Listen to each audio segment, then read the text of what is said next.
Mansur, right here. Congratulations on the victory. I guess physically, emotionally, how you feeling after that? Because it doesn't really look like you broke a sweat in there.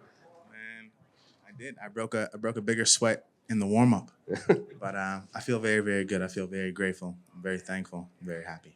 Can I ask, because when they announced this fight and the odds came out, I'm sure you were asked this a ton, like probably the biggest favorite throughout the night. Is it, you don't seem like someone that needs motivation to train hard, but when everyone is bringing this up, like, oh, you should do what you just did in there. So I guess, what is it like hearing that constantly, and does it kind of play with you a bit in camp? I swear I don't pay attention to it. Like I have a very, very bad problem with not paying attention to things. That stems all the way back to high school, man. I just don't like listening to people if it doesn't pertain to exactly what I want to do. And then like odds and all that stuff, I swear only a few months ago I just found out that like the minus sign means that you're like the favorite. I don't pay attention to that stuff. I don't hear that stuff. There's no weight on my shoulders. I literally have fun. I go out there and I just look up at the lights. I take a deep breath. I wipe my feet on the canvas and I just know that I'm home and I'm happy. Nothing else matters. I don't think about odds or favorites or pressure. None of that matters. So when you take away the odds, when you were breaking down this fight and you were watching, if you did watch tape or watch his past fights, did you think it was going to go this way in there? Absolutely. Absolutely knew that it was going to go this way. It is a very, very simple strategy that goes across all of his fights. He's tall, but that's it. Absolutely no disrespect to him. He's tall, but it's a very, very simple strategy. It's a 1-2, it's a leg kick, it's a teep, it's a move forward, it's a shoot an upper body takedown, and after that, then he fades into whatever the other guy plans on doing usually works. Absolutely, once again, absolutely no disrespect to him. That's a good person. I found out recently about his father passing, and my father's my best friend, so I spoke to him about that, and I was very close to my heart. But competitor-wise, I knew exactly what he was going to do. I studied, of course, tape over and over and over and over and over again. Not even just him, myself, my past fights, things that I've done wrong, things that I can exploit if I were to fight myself. So all those things were taken into consideration, and we made improvements, and these are the results. Were you surprised at how quick he tapped from that guillotine? It didn't even seem like he tried to fight it. No, I was not surprised how quick he would tap.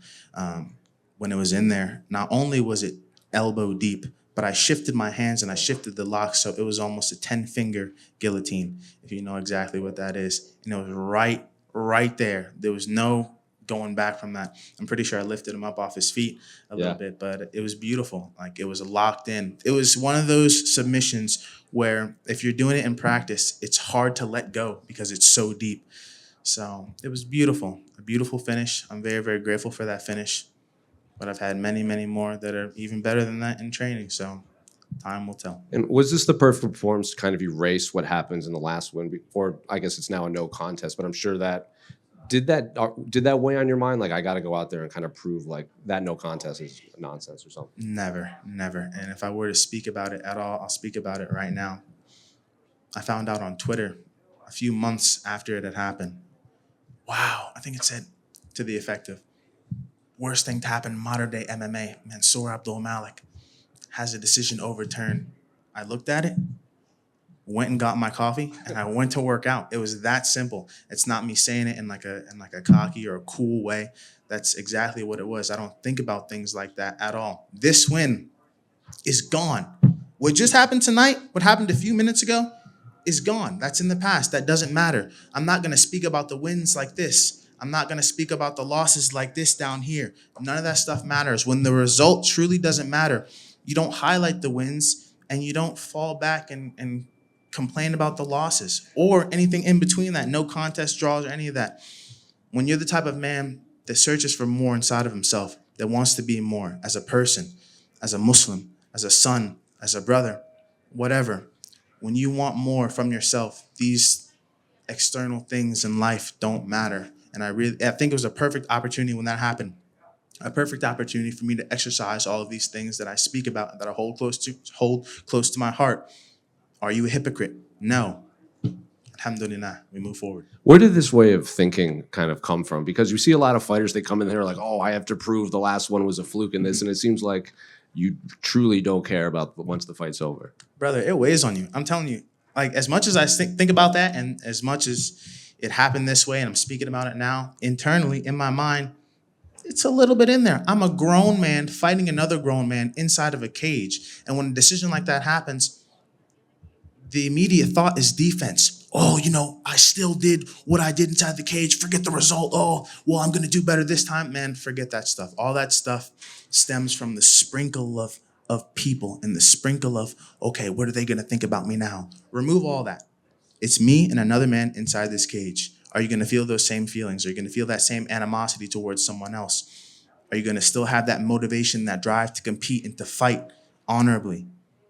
With me, everything is in check, and I'm very, very grateful that I'm this person. Now, where it comes from, that's interesting where it comes from. I like to say, number one, it comes from Allah and being the person that I am and trying to be a better religious man as I continue to strive and be on a better path every day.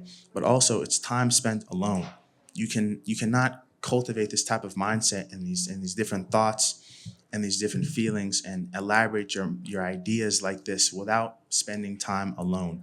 Any man can tell you that. I like to push myself away from everything else. I don't want to have any external influence. I just want to hear my own thoughts. No music, no TV, no people, no food that even would taste too good. I'm a little bit crazy when it comes to that stuff, man. I just want everything very even. And then when everything is very even, you can hear who you truly are. And then I listen to that voice. I use what's beneficial and I discard what is not. That's some Bruce Lee stuff right there. Well, now that you are, past this fight and you look forward, I guess, when would you like to fight again? Very soon. Very, very, very soon. I'm healthy. I'm in shape. I feel good. And I want to make the next camp even better than this camp was. This was a beautiful camp, an amazing weight cut. I'm very thankful to Glenn Castro, Joe Freeman, everyone, my nutritionists, the people that helped me on that side of things. Everything was amazingly smooth. A beautiful weight cut.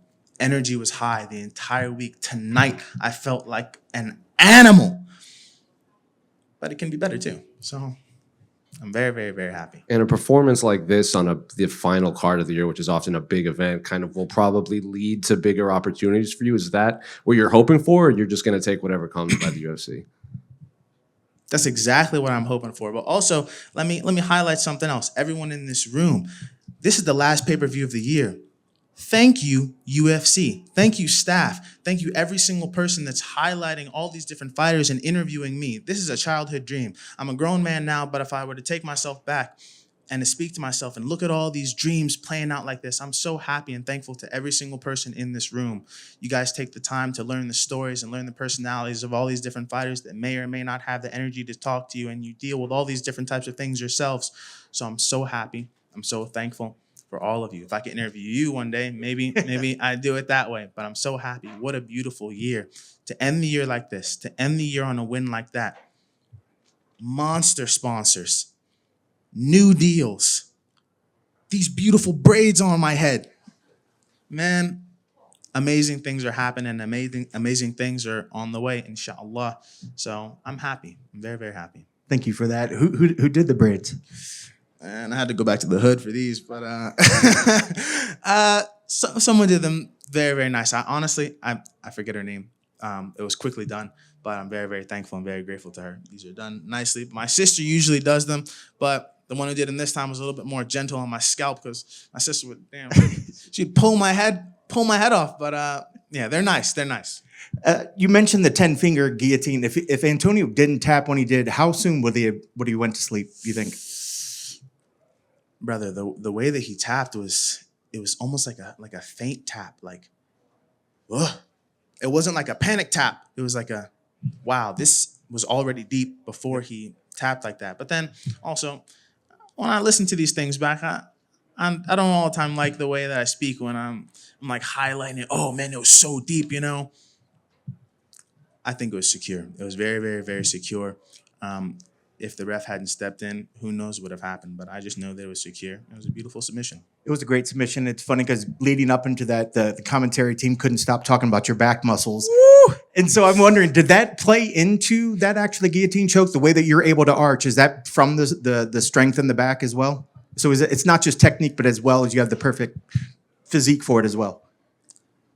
That's exactly where it came from. Not only that, it's not the back. Forget the muscles. Forget all of that. It's the hips, brother. It's the hips. It's how I was able to get that get my hips underneath, and then come up. And then have the correct posture and anything, because when someone has that like that, a lot of people might hook that leg and try to go forward and try and use that momentum from them being in a submission like that. But the hips were in. The hips were in. It was a beautiful submission. I'm happy that it went that way. Shifted it to a 10-finger guillotine. It was wonderful. Last question. If you can't, just elaborate what the 10-finger really means. I wish I could set this down, but a 10-finger instead of like a high elbow. Instead of the elbow deep like this, you shift your fingers to the middle. And it's right here. It's right here. It's a beautiful submission. It's a beautiful submission. I've hit it many, many times in practice before. The high elbow is nice as well, but I have very, very long arms. I have an 80-inch wingspan. He's 6'6", 6'5", and my wingspan was longer than his. Wow. What a night, man.